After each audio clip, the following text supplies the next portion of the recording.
तो कैसे हैं आप सब लैडीज और लैडास। स्वागत है आपका मेरे चैनल द यूनिक वर्ल्ड में।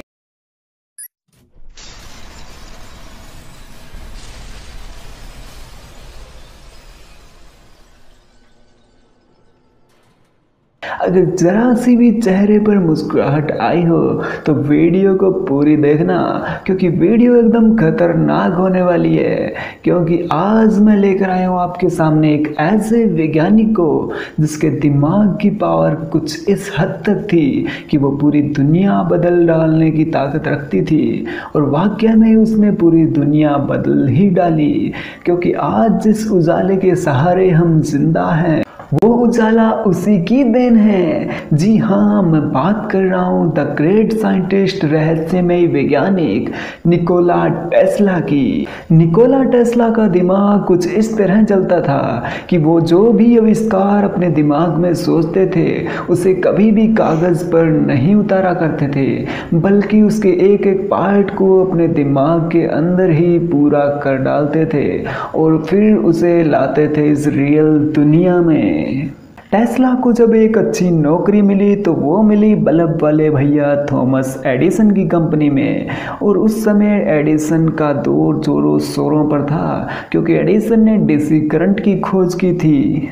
एडिसन टेस्ला के हुनर को पहचान चुके थे, इसीलिए उन्होंने टेस्ला को कंपनीज के मॉडल को बेहतर करने के लिए $50,000 ऑफर किए थे। और टेस्ला ने दिन रात एक करके उन मॉडल को 2 गुना बेहतर कर दिया। और जब पैसे देने की बारी आई तो एडिसन ने टेस्ला से कहा, क्या तुम हम अमेरिकन का मजाक भी नहीं समझते, और पैसे देने से मना कर दिया। इससे निराश होकर निकोला टेस्ला ने कंपनी छोड़ दी और फिर शुरू हुआ वॉर ऑफ करंट। उसके बाद टेस्ला ने डीसी करंट में कमियां देखते हुए एसी करंट बनाया, लेकिन एडिसन को ये रास नहीं आया, क्योंकि उसके बिजनेस में घाटा होने लगा था। इसीलिए एडिसन एसी करंट को गलत साबित करने के लिए इस हद तक गुजर गया कि उसने एसी करंट से कई जानवरों को लोगों के सामने मार डाला।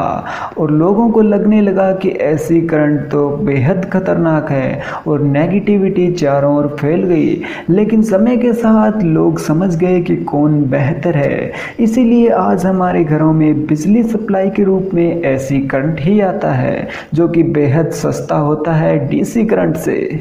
इसके अलावा टेस्ला ने बहुत सारे आविष्कार किए, लेकिन आर्थिक रूप से कमजोर होने के कारण टेस्ला बहुत से आविष्कारों को कंप्लीट नहीं कर पाया। और अगर वे आविष्कार पूरे होते तो शायद जैसी दुनिया आज है उससे 200 साल आगे होती।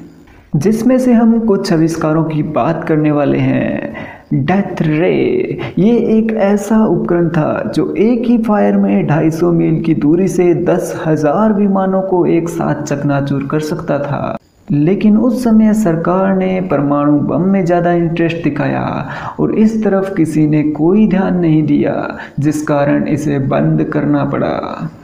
वायरलेस इलेक्ट्रिसिटी, एक ऐसी तकनीक जिसके ज़रिए बिना किसी माध्यम के बिजली को बिना किसी तारों के एक जगह से दूसरी जगह ले जाया जा सकता था।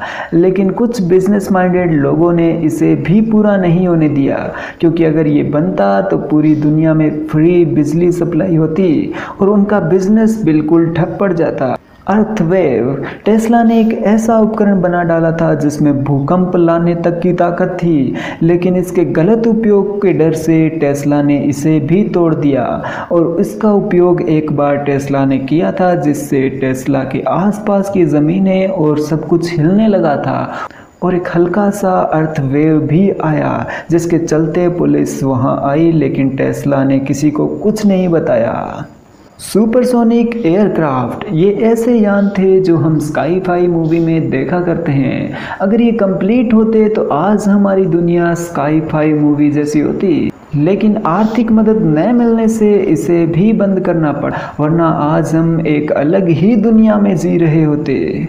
थॉट कैमरा, टेस्ला मरने से पहले एक ऐसे कैमरे पर काम कर रहे थे जो इंसान के विचार को तस्वीर में बदल देता था, लेकिन यह पूरा होता इससे पहले ही टेस्ला ने दुनिया छोड़ दी थी और इस कैमरे को दोबारा कोई भी नहीं बना पाया। इसके अलावा रेडियो के वास्तविक जनक टेस्ला ही है, लेकिन इसका श्रेय मार्कोनी को दे दिया गया था। वाईफाई के जनक भी टेस्ला ही है और रिमोट कंट्रोल सिस्टम जो आज की दुनिया का सबसे बड़ा आविष्कार है वो भी टेस्ला की ही देन है। इससे हम अंदाज़ा लगा सकते हैं कि शायद टेस्ला ने 200 से 300 साल पहले ही जन्म ले लिया था, क्योंकि जो टेस्ला ने उस समय कर दिखाया वो आज तक कोई भी नहीं कर पाया है। अब तो आप समझ ही गए होंगे कि आइंस्टीन ने क्यों माना टेस्ला को सबसे बुद्धिमान वैज्ञानिक और पूरी साइंस कम्युनिटी क्यों मानती है टेस्ला को सबसे महान वैज्ञानिक। इन सब के बावजूद भी टेस्ला को